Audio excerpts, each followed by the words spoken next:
We're gonna do some minute improvements for my monitor solution that is optimized for shoulder work. So I don't use the Sony OEM one, although I am kind of getting interested of reducing cables and maybe going back to that. But for right now, I removed the battery power, the SDI, and we're just looking at the mounting the hardware.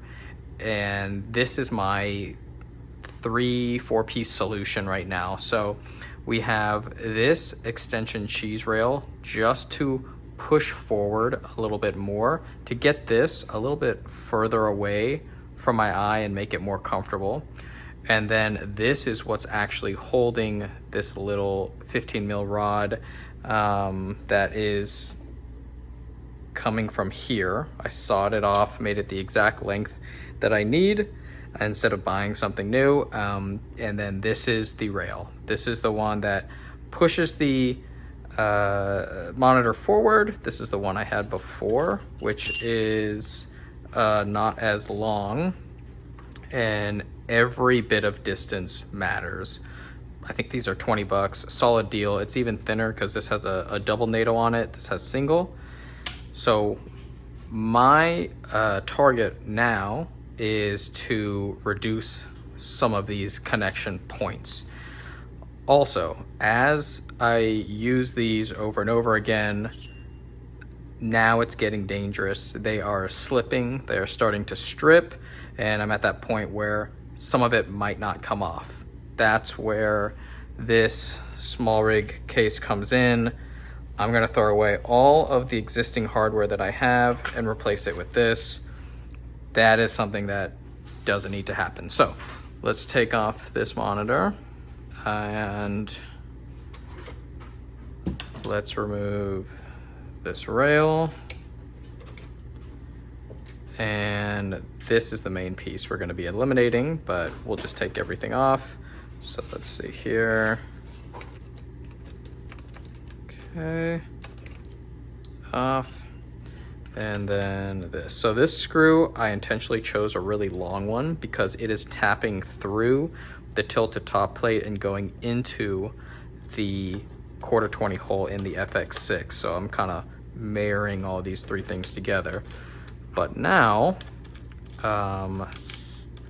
since I'm gonna switch out this as well, I'll show you why I can get rid of that. So pull these off.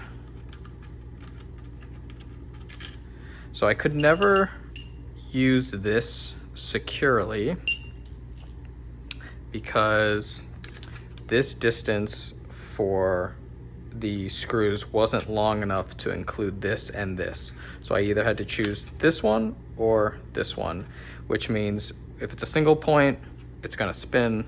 So everything needs to be double screwed. And then that's where this guy is coming in.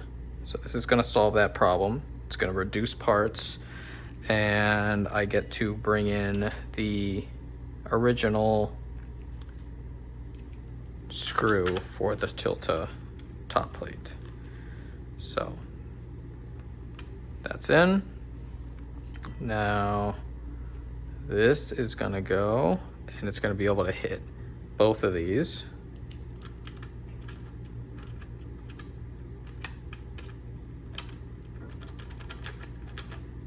Gives me a little bit of travel. I can choose here or here.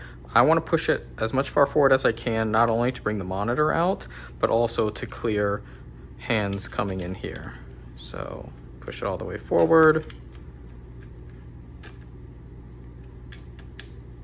And then we can go back to my custom sized 15 mil rod. Tighten it up.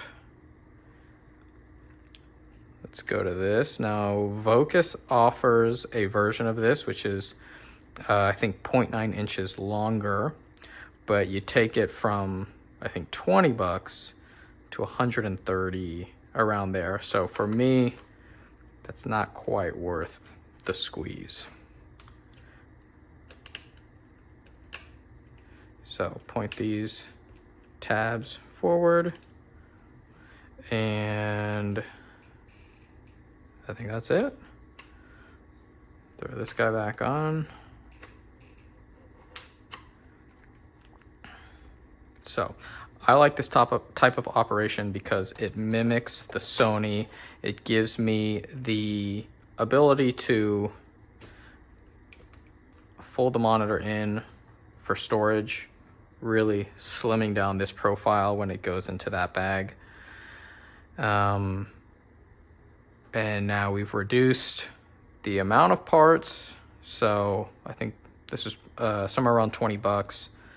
I'm gonna update the gear list that I have in my description because from this video forward, it will have the updated links, but from the videos back, it was including this and this. And that's it. Same function as usual, just more minimal, less parts, less areas to have problems. So it annoys me when people show their rig, but they take out all the cabling stuff. So I wanted to add it all back in so you can see how it'll actually function. We got power, we got our SDI signal, and it is routing through here with the small rig cable clamp, and then over to the other side. I originally had it here, but I liked it when it was kind of out of my operator side. Routes through here, a couple sprig ties, and then SDI landing here, and then the D-tap for the monitor ending here, but it's coiled with the excess cabling and shoved inside there. So that's one really nice piece about the Tilta V mount. It has this little bit of room for storage just to tuck some stuff away. And then that's it. It's on the VCT, and monitors pushed out. A little lighter, a little cleaner. That's what it looks like fully functioning.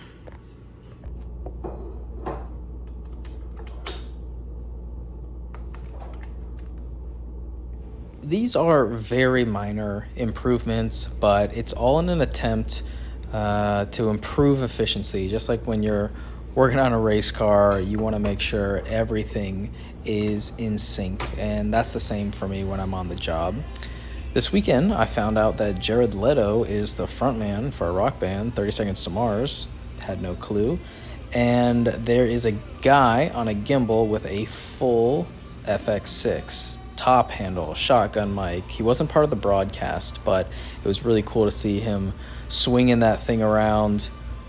Very interesting show, I'll say that. And then I also had a visitor come into Orlando. He was doing a job, hit me up to have lunch.